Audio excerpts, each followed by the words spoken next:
rancangan projek lain di bawah rancangan Malaysia ke-12, termasuk menaik taraf lapangan terbang Sultan Ismail Petrel, pembangunan terminal laut bersepadu Bandar Maritim Tok Bali dan pembinaan lebuh raya Pantai Timur 3. Keadaan Kerajaan Perpaduan juga sedar akan kepentingan penglibatan kepakaran dan tenaga kontraktor Bumi Putra membangkitkan projek berimpak tinggi. Justru sejumlah 2.2 bilion atau 62% daripada sasaran 3.5 bilion kerja sivil ECRL akan diberikan kepada subkontraktor dan pembekal Bumi Putra. Ini kita nak ceritakan bahawa bila projek ini dijalankan, kerajaan pastikan bahawa 62% daripada kerja-kerja sivil tu diberikan kepada kontraktor Bumi Putra. Pada masa sama, pemberian kontrak package kerja minor works di sepanjang jajaran projek ECRL di negeri Kelantan, Terengganu, Pahang dan Selangor turut akan diberikan kepada syarikat kontraktor Bumi Putra G1, G2 dan G3.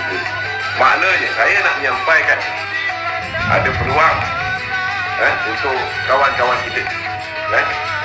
Semoga pelaksanaan projek ECRL ini berjalan lancar dan menepati jadual bagi mewujudkan perhubungan dua hala Pantai Timur yang berkesan. Setinggi-tinggi penghargaan dan terima kasih kepada Kerajaan Negeri Kelantan, negeri yang terlibat serta agensi berkenaan atas kerjasama erat dalam pembangunan projek ECRL. Dan cek data-data tu memang betul, memang ada untuk untuk kontraktor Bumi Putra.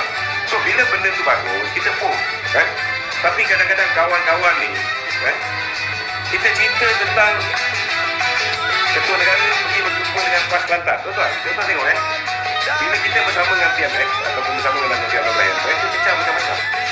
Saya keluarkanlah kapal Datuk Seri Anwar bersama dengan MB Kelantan. Tak ada masalah pun, tak ada pun walau dia bincang. Tapi ada yang boleh mengatakan saya tak berterima kasih dengan Datuk Seri Haji Hussein. Lama hari ini saya nak beritahu,